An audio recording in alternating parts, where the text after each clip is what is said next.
Assalamualaikum warahmatullahi wabarakatuh. Jumpa lagi dengan saya Ahmad Solihin.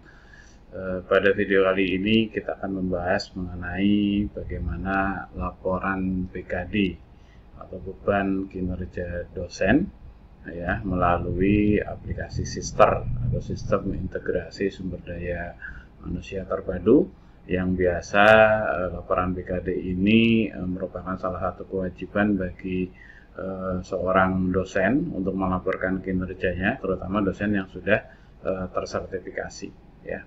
Pada video kali ini kita akan membahas tahapan awal dalam pelaporan PKD, yaitu bagaimana melengkapi portofolio Tridharma kita sebagai seorang dosen di aplikasi Sister. Baik.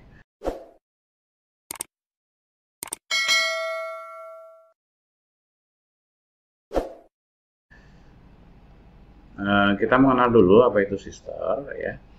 Sister ini kan satu aplikasi yang sebenarnya sudah cukup lama diinisialisasi atau dikembangkan oleh Dikti waktu itu ya. Harapannya adalah sebagai tempat penyimpanan atau tempat histori dari portofolio Tridharma dosen terutama ya. Walaupun demikian juga sekarang sudah berkembang ya, tidak hanya dosen tapi juga teknik dari mulai pendidikan formalnya, pengajaran, penelitian, pengabdian masyarakat, dan juga aktivitas pendukung. Ini yang nantinya portofolio ini akan bermanfaat untuk banyak pihak ya, pimpinan perguruan tinggi, kepegawaian, reviewer atau asesor ya, pangkalan data, dan juga nanti untuk keperluan jenjang karir dosen, misalnya untuk pengajuan PAK, pengelolaan serdos ya, dan sebagainya ya. Baik. Kemudian data portofolio dosen di Sister itu ada 4 jenis ya. Ada pelaksanaan pendidikan, ada pelaksanaan penelitian, ada pelaksanaan pengabdian, ada pelaksanaan penunjang. Nah, dari keempat ini itu sumber datanya bisa berbeda-beda. Ya, semua pada dasarnya adalah sumber datanya ada yang bisa diambil dari Sister, ada juga yang nanti ditarik dari PD Dikti. Jadi secara otomatis ya, kita tidak perlu menginputkan, tapi dia bisa menarik secara otomatis. Di pelaksanaan penelitian itu sumber datanya ada 3, yaitu Sister, Sinta, dan Simritapmas ya.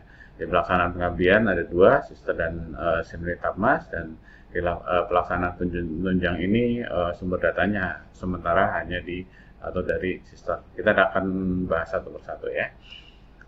Oke, tadi sudah disebutkan portofolio yang perlu dilengkapi di Sister itu ada 4 ya. Pertama adalah pendidikan, pelaksanaan pendidikan, pelaksanaan penelitian, pelaksanaan pengabdian, dan juga penunjang ya.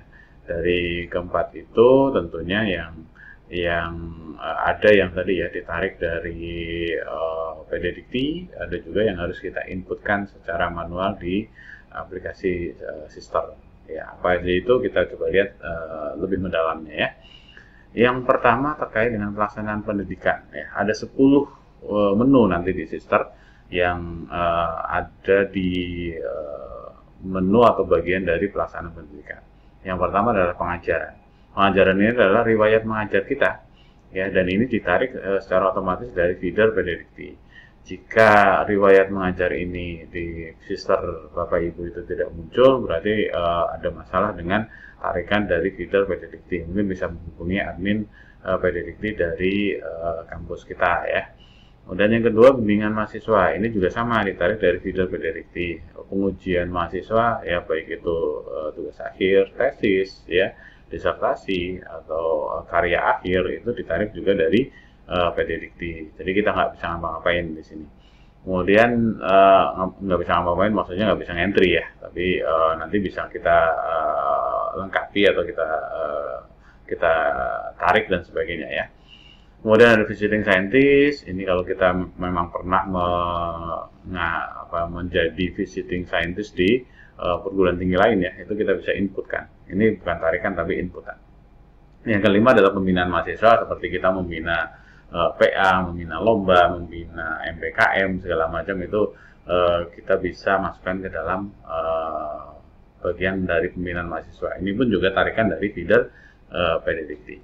Kemudian yang keenam adalah bahan ajar. Ini kalau kita menghasilkan buku atau bahan ajar ya, modul dan sebagainya, itu kita bisa inputkan juga ya. Kemudian juga kalau kita menjadi dosen data share ya untuk PT lain, itu juga dalam program data sharing misalnya, kita juga bisa menginputkan data-datanya. Kemudian yang kedelapan adalah orasi ilmiah. Kalau kita misalnya pernah menjadi orator ya ilmiah di satu pertemuan ilmiah, boleh kita sampaikan di sana ya, tapi bukan call for paper ya, tapi ini ada orasi ilmiah yang biasanya di wisuda atau di disnatalis dan sebagainya. Yang ke-9 adalah pembimbing dosen. Ini saya belum mendapatkan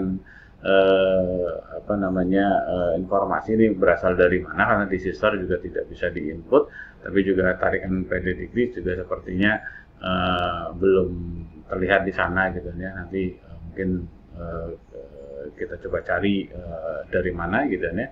Ini intinya sih kalau pada saat kita membimbing dosen yang lain ya, jadi ada semacam pembimbingan rekan sejawat.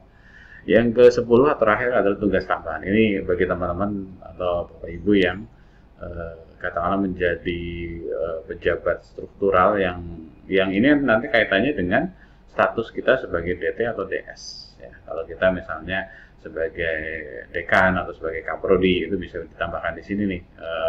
Jadi bukan di bagian bidang D, tapi di sini ya, tugas tambahan yang nanti akan mempengaruhi apakah statusnya DT atau DS. Ya.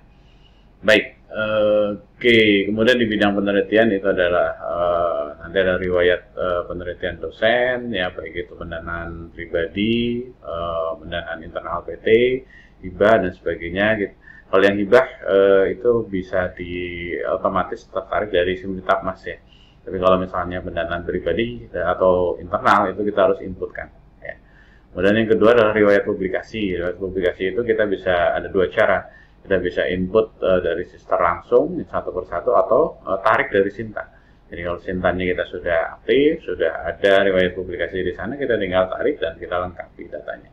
Kemudian paten atau HKI kita juga bisa masukkan ke dalam sister secara manual, artinya input ya, tidak tarikan dari sistem yang lain.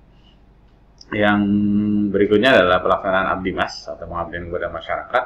Ini ada 4 item. Yang pertama adalah pengabdian. Pengabdian ini kegiatan pengabdian pada masyarakatnya, baik itu yang didanai mandiri, didanai internal atau melalui hibah, itu kita bisa input secara manual ya, atau tersinkronisasi dari Simlitapmas ya. Dan yang kedua adalah pengelola jurnal. Nah ini kalau Bapak Ibu menjadi editor atau jurnal manager atau chief editor di satu jurnal nasional yang terakreditasi Sinta, itu kita bisa inputkan di sister ya. Tapi kalau misalnya jurnalnya belum terakreditasi Sinta, nanti di sisternya itu belum terdaftar, jadi tidak bisa diinputkan. Jadi ini hanya yang pengelola jurnal ini juga bisa masuk dalam agenda atau mungkin poin dari abdimas gitu ya. Dan di situ lumayan poinnya, lumayan tinggi gitu kan ya, poin atau SKS yang diakui. Dan yang ketiga adalah pembicara ya. Jadi kalau kita sebagai dosen itu menjadi pembicara atau narasumber di satu pelatihan, pendampingan, penyuluhan masyarakat gitu kan ya. Dan kita punya buktinya, punya sertifikat, ketika kegiatannya kita bisa inputkan di sister ya.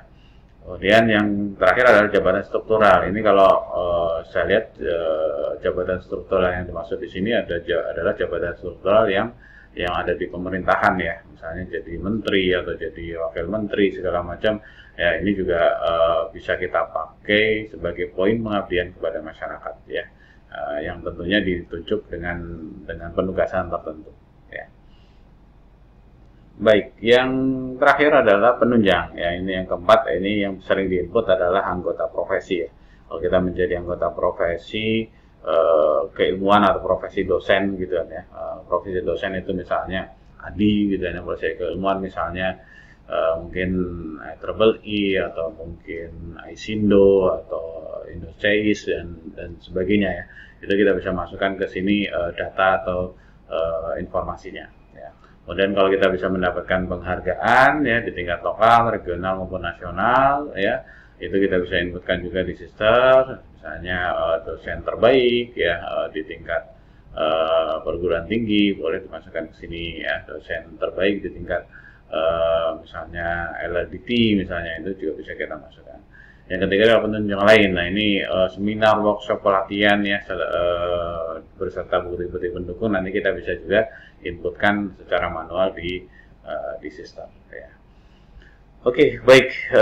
Sepertinya kita akan coba satu persatu ya, dari melengkapi portofolio dari mulai riwayat pelaksanaan pendidikan ya, terutama yang memang sudah yang bisa diinputkan dari sistem. Kita akan coba beberapa yang sering atau yang sering dimiliki oleh dosen ya.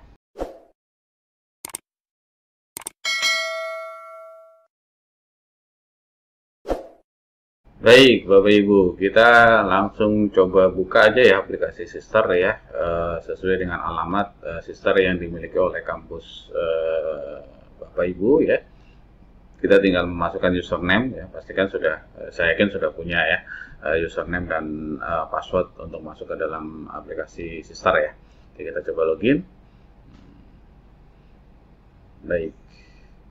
Ya, ini adalah aplikasi Sister saya kebetulan ya. Kemudian ya kalau profile segala macam saya tidak sampaikan di sini, kualifikasi pendidikan juga saya tidak sampaikan di sini, kompetensi demikian. Tapi kita fokus pada melengkapi portofolio ya, portofolio Tridharma yang akan kita pakai atau kita manfaatkan nanti untuk pelaporan PKD ya. Ya, yang pertama adalah tadi ya pelaksanaan pendidikan. Ya, di pelaksanaan pendidikan ini ada 10 menu tadi ya. Ada pengajaran, bimbingan mahasiswa dan sebagainya. Nah, di bagian pengajaran ya tidak banyak yang kita lakukan sebenarnya di sini. Yang penting memastikan bahwa pada semester yang akan dilaporkan di sini itu data pengajarannya sudah masuk. Ya, di sini sudah masuk semua gitu kan ya. Ada yang double-double nggak apa-apa. Nanti kita benahi pada saat pelaporan di BKD-nya ya. Tapi yang jelas yang penting sudah masuk. Kalau belum masuk bagaimana gitu kan ya. Nah, kita menghubungi admin PT untuk penginputan data atau perbaikan dari feeder PD Dikti ya. Jadi kita tidak bisa menginput, nggak ada fasilitas input di sini. Ya, demikian juga untuk bimbingan mahasiswa. Jadi nanti kalau bimbingan mahasiswa itu ada di sini nih munculnya. Ya, bimbingan mahasiswa untuk tesis, disertasi ataupun skripsi. Ya, misalnya kita bisa pilih periode di sini. Misalnya saya mau melaporkan semester ganjil 2021-2002 belum ada. Nah, ini harus menghubungi ke admin PT-nya masing-masing gitu ya. Apakah datanya memang sudah masuk ke dalam feeder atau belum ya. Dan dari feeder nanti akan disinkronisasi ke Sinta gitu ya, dan itu membutuhkan waktu yang waktu sinkronisasi tentunya ya. Pengujian mahasiswa sama ya, tampilnya sama. Jadi kita data pengujian mahasiswa apakah sudah muncul atau belum, nanti tinggal kita cek ya sesuai dengan semesternya. Kemudian visiting scientist ya, ini kita bisa tambahkan ya, ya, misalnya kita menambahkan di sini, tinggal klik tombol tambah di sana ya, tombol tambah, kemudian nanti dilengkapi datanya saja gitu ya. Saya tidak demokan ya, saya demokan saja yang nanti yang banyak yang ada ya. Kemudian pembinaan mahasiswa di sini, misalnya kita membina mahasiswa di bidang keilmuan atau di bidang akademik gitu ya, itu akan muncul di sini. Gitu. Ini juga tarikan dari data feeder ya. Lalu bahan ajar. Oke, bahan ajar. Nah, bahan ajar kalau kita memiliki modul atau bahan ajar ya, sesuai dengan penugasan dari dekan atau dari prodinya Bapak Ibu, itu kita bisa tambahkan di sini. Kita tinggal tambah ya. Kemudian di sini ya pilih yang pelaksanaan pendidikan, kemudian bahan ajar itu kita bisa pilih kategori yang sesuai ya. Misalnya melakukan pengembangan program kuliah tatap muka atau daring, RPS, perangkat pembelajaran dan sebagainya ya. Nah, ini kita tinggal checklist, kemudian nanti kita upload dokumen-dokumennya. Kemudian mengembangkan bahan kuliah, misalnya kita buku ajar, mengembangkan modul bahan ajar, ya mengembangkan dan sebagainya gitu ya. Ini kita bisa pilih kategori yang tepat. Ini kategori wajib ya, wajib dipilih. Kalau nggak nanti nggak bakalan bisa ketarik di di laporan BKD-nya. Lalu jenisnya itu apa? Apakah itu buku ajar, diklat, model, modul, naskah tutorial, petunjuk praktikum, audiovisual, dan sebagainya. Ya, kita bisa sampaikan di sini, gitu ya.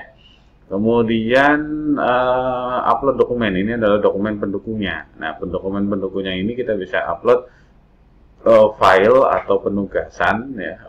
Pertama kalau saya biasanya saya upload minimal satu ya penugasannya ya. Kemudian yang kedua adalah ya bukti pelaksanaannya ya, dalam hal ini misalnya kalau itu berupa modul ya mungkin modul mata kuliah hingga daftar isi atau mungkin modul lengkapnya juga boleh gitu kan ya.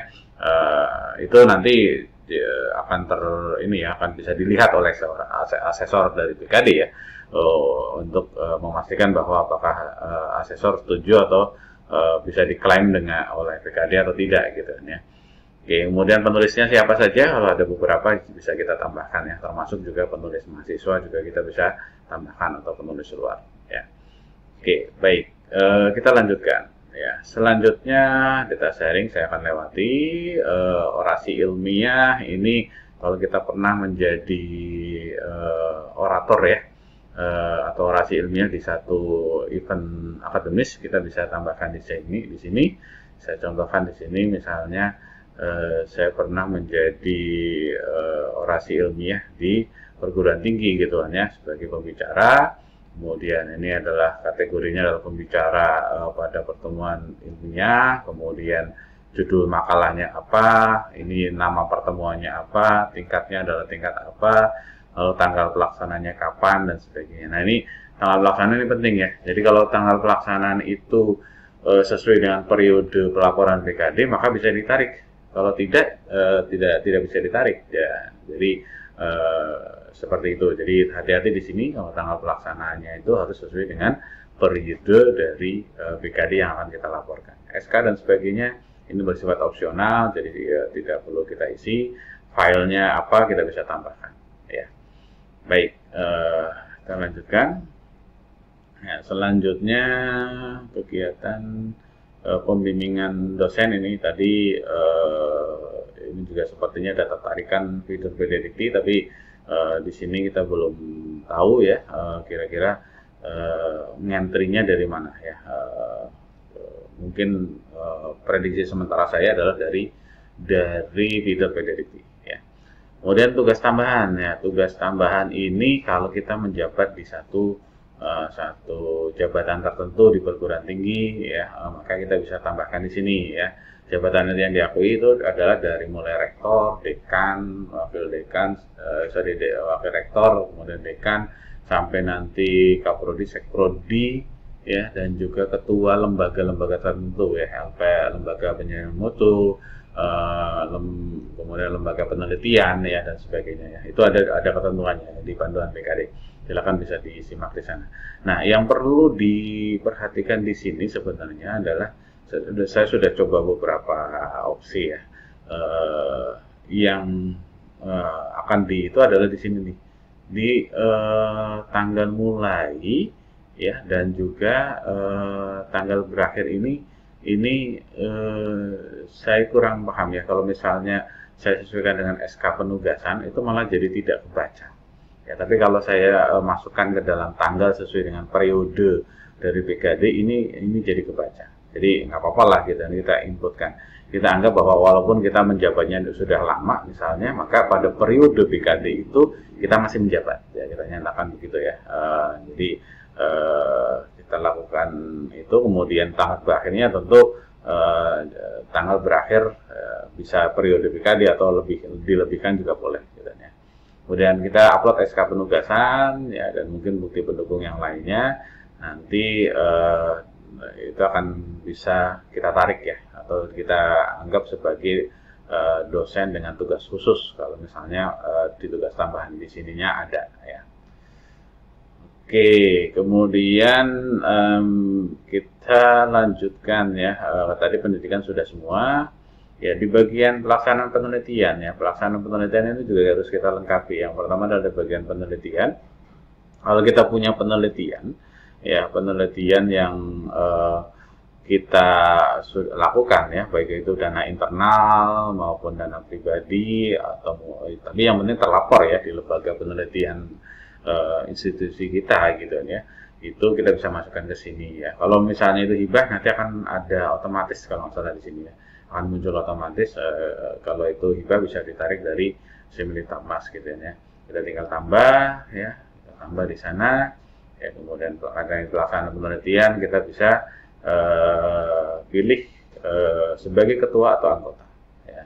Sebagai ketua misalnya, atau sebagai anggota, kemudian judul kegiatannya apa, afiliasinya di mana dan sebagainya. Ini tinggal kita lengkapi semua lah gitu ya, termasuk dana dari Dikti, dana dari perguruan tinggi atau dana dari institusi lain dan sebagainya. Ini kita bisa lengkapi semua gitu ya, selengkap-lengkapnya, hingga nanti anggotanya siapa saja ya, baik itu mahasiswa, dosen, atau mungkin kolaborator internal, kita bisa tambahkan di sini ya. Oke ya, tinggal dilengkapi ya. Baik, kemudian di publikasi karya. Nah, publikasi karya ini adalah wah, saya terdapat satu publikasi belum ada dokumen publikasinya ya. Oke, ini nanti akan menemukan, mungkin Bapak Ibu akan menemukan kurang lebih peringatan-peringatan seperti ini. Jadi untuk publikasi ini kita bisa importkan data dari Cinta ya. Bisa juga kita tambahkan secara manual ya. Kalau saya, karena kalau misalnya di Cintanya sudah terupdate ya, maka kita tinggal importkan saja data dari Cinta ya. Nanti kita bisa pilih ya, publikasi mana yang akan kita importkan. Nah, kalau misalnya publikasi Bapak Ibu banyak sekali ya, dan belum pernah melakukan ini, pasti nanti akan ada banyak begini ya. Banyak sekali publikasi yang dinyatakan belum terimport, karena memang import itu kita tinggal pilih saja yang kita ingin pakai saja ya. Memang idealnya berkala ya, jadi seluruh publikasi yang kita miliki kita harus masukkan ke dalam sister ya. Kita bisa lakukan secara berkala. Namun dalam hal ini kita bisa importkan ya, kalau misalnya mau melaporkan periode Gasal 2021-2022 ya, rentang tanggal dari mulai 1 September sampai nanti 28 atau 29 Februari ya, itu dimasukkan ya, yang terpublikasi di sesuai tanggal tersebut ya. Oke, kemudian kalau mau import misalnya gitu ya, ini katakanlah ya, pilihlah ya, pilih salah satu ya, saya coba pilih salah satu, misalnya ini saya import jenis publikasinya, ini misalnya International Conference misalnya ya, kita cari ya, International Conference Producing Seminar Internasional. Oke, kemudian nah di sini nunggu ya, di sini harusnya bisa dipilih. Ini sepertinya agak lambat sistemnya ya untuk ngeload di sini, jadi harus dipilih semuanya, kemudian nanti tinggal tekan tombol konfirmasi di bagian bawah di sini ya, itu ada tombol konfirmasi ya, kita tinggal tekan tombol konfirmasi ya. Nanti akan yang bagian yang dipilih import di sini, maka nanti akan masuk ke dalam sistem ya. Oke, baik, kita kembali ke daftar publikasi tadi ya. Nah, langkah selanjutnya setelah masuk ke sini itu adalah kita harus melengkapi ya, harus melengkapi dengan dokumen-dokumen dari publikasi ilmiah ini. Nanti akan ketarik pada saat kita pelaporan PKD ya. Jadi tidak upload ulang di PKD ya, kalau di sini sudah lengkap. Misalnya di sini ya, ini ada saya publikasi di Jurnal Nasional Terakreditasi ya. Selalu bakal akreditasi berapa ya, kita tinggal lengkapi di sini. Tadinya belum lengkap ya. Kalau kita sudah lengkapi ya, kita edit dengan cara diedit di sini, ubah data. Kalau sudah dilengkapi, pastikan yang ini ya, pastikan kategorinya sesuai, karena ini akan berpengaruh pada nilai atau poin yang didapatkan di PKD-nya ya. Jadi ini pastikan benar. Kemudian jenisnya itu juga benar, apakah Jurnal Nasional Terakreditasi atau yang lainnya. Kategori capaiannya apa, itu termasuk publikasi atau pembicara dan sebagainya. Judul artikelnya apa ya, nama jurnalnya apa dan sebagainya, lengkapi semua ya. Yang penting adalah di sini juga nih tanggal terbitnya. Jadi misalnya di sini 31 bulan 7 2022. ini publikasi ini tidak bisa diklaim untuk semester gasal. Ya, semester gasal tahun 2021-2022 karena ini sudah masuk dalam semester genap. Ya, ini nggak bisa ditarik atau diklaim untuk PKD semester gasal. Ini buat nanti semester genap gitu kan ya. Ini memang kebetulan terbitnya nanti ya di 31 Juli 2022 ya. Oke, kemudian filenya juga dilengkapi ya, termasuk file publikasinya itu ANKPI-nya memang dilengkapi ya, baik itu naskah publikasinya atau mungkin bukti-bukti yang lain ya. Penulisnya juga sama ya. Penulisnya. Kalau dengan mahasiswa tinggal kita cari aja. Ini kebetulan saya dengan mahasiswa, ya mahasiswa penulis pertama, saya penulis kedua, tapi saya sebagai corresponding author itu juga semuanya nanti akan mempengaruhi penilaian. Ya, mengenai penilaian dari PKD pada saat kita klaim. Oke, kemudian kita simpan. Ya, saya kasih contoh yang lain. Ya, contoh yang lain, misalnya, misalnya ini ya pencarian ini. Ya, ini kebetulan ada di jurnal nasional juga, tapi tidak terakreditasi. Ya, jurnal nasional tidak terakreditasi. Kemudian ini sama kategori jurnal nasional. Nah, ini terbitnya adalah 30 September 2021. Nah, ini masuk. Nanti pasti bisa diklaim. Ya, bisa diklaim di PKD-nya. Ya. Kemudian halamannya berapa, DW-nya berapa dan sebagainya, siapa penulisnya, filenya, penulisnya kita bisa tambahkan ya satu persatu. Ya, kebetulan ini mahasiswa juga penulis pertama, ya, kita klaim sebagai penulis pertama, kita penulis kedua. Ya, tapi kita sebagai corresponding author. Nah, kebetulan waktu itu saya yang mengirimkan, ya, kemudian berkomunikasi dengan pengelola jurnal dan sebagainya, ya, dan kita simpan. Baik, itu di pelaksanaan penelitian bagian publikasi atau karya. Ya. Kemudian di paten atau HKI, ya, paten atau HKI itu kalau kita mau punya hak cipta atau paten atau HKI, boleh kita masukkan ya. Nah, ini kebetulan ini ya.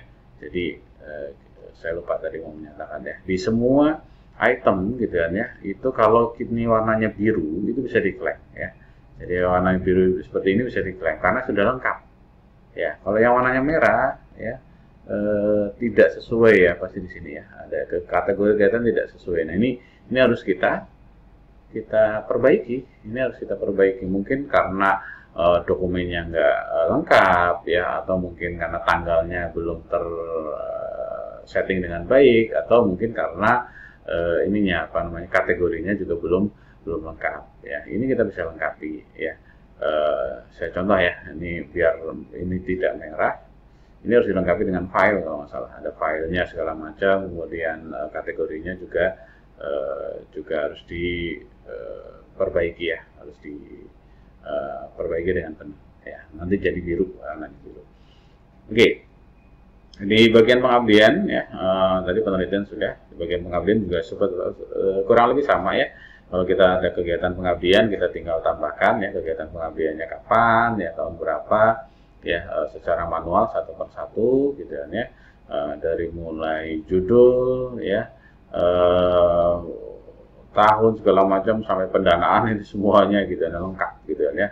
Itu kita isikan dengan lengkap. Lalu kemudian di sini anggotanya siapa saja ya, anggota mahasiswa siapa saja, anggota orang lain siapa saja gitu ya, kita bisa lengkapi. Lalu kemudian di pengabdian, di pengelolaan jurnal. Nah, ini yang tadi saya sempat singgung gitu kan ya. Jadi pada saat kita ngentri di sini di pengelolaan jurnal itu, pastikan bahwa memang jurnalnya itu terakreditasi Sinta ya, dan kita fungsinya bukan sebagai, sini tidak ada opsi untuk menjadi reviewer, tapi editor ya, editor atau dewan penyunting, dewan redaksi itu bisa masuk ke sini ya. Nah, bisa opsinya cuma ada dua, jurnal ilmiah internasional atau yang nasional ya. Oke, jadi kita pilih misalnya jurnal nasional, kita cari di sini media publikasi, ini adalah nama jurnalnya, kita search ya. Kalau yang tidak atau belum terakreditasi tidak muncul di sini. Saya sudah coba. Ya, kemudian perannya sebagai apa, kemudian nomor SK penugasan ini biasanya kita mendapatkan SK penugasan ya dari si jurnal itu atau penerbit jurnalnya. Statusnya aktif atau tidak, kemudian misalnya kita mau nambahkan bukti pelaksanaan editorial pada saat kita laporkan BKD boleh kita tambahkan ya, dan seterusnya. Jadi yang penting triknya adalah di sini nih, tanggal mulainya itu ya sesuai dengan mulainya semester. Ya kalau nggak masuk ya, setahu saya kan nggak masuk. Ya. Oke, itu kita simpan. Kemudian nanti, pengabdian masih pembicara juga sama ya. Jadi kalau kita jadi pembicara atau narasumber, ternyata bisa kita masukkan ke dalam bagian dari pengabdian ya. Selama itu memang berkaitan dengan abdimas ya, pengabdian pada masyarakat ya, bukan pembicaraan yang memang kita mungkin ada kontrak atau bagian dari penelitian dan sebagainya ya. Jadi kita menjadi narasumber lah gitu ya. Kemudian termasuk di jabatan struktural di pemerintahan. Kalau di penunjang yang kita bisa isi adalah anggota profesi. Ya. Anggota profesi ini kita bisa isi. Nah ini yang perlu ini adalah rentangnya ya Bapak Ibu ya. Jadi rentangnya. Jadi kalau misalnya di sini rentang keanggotanya 1 Januari 2020 sampai 31 Desember 2020, ini nggak bisa diklaim nanti di BKD pelaporan semester gasal 2021, nggak bisa ya. Nah, yang bisa adalah ini misalnya. Ya, karena rentangnya 2021 sampai 2025 ini nanti bisa diklaim ya sebagai apa ya peran dari anggota profesinya. Lalu penghargaan ini boleh ya, Bapak Ibu bisa masukkan ke sini. Lalu kemudian penunjang lain misalnya kita mengikuti seminar nih, porsinya di sini nih, mengikuti seminar sebagai apa, anggota atau sebagai mungkin ketua, misalnya ketua panitia misalnya ini di program data sharing, itu bisa kita masukkan ke sini ya. Tanggalnya, sekali lagi tanggalnya itu pada saat sesuai dengan periode BKD, maka ini bisa diklaim ya. Oke, begitu seterusnya ya. Jadi portofolio itulah yang perlu kita lengkapi dulu sebelum kita melakukan pelaporan BKD ya. Nah, pelaporan BKD nanti itu ada di sini nih, ada di layanan BKD, rekap BKD gitu ya. Oke, mungkin itu akan kita bahas di video selanjutnya ya. Mudah-mudahan bermanfaat. Sampai ketemu lagi. Assalamualaikum warahmatullahi wabarakatuh.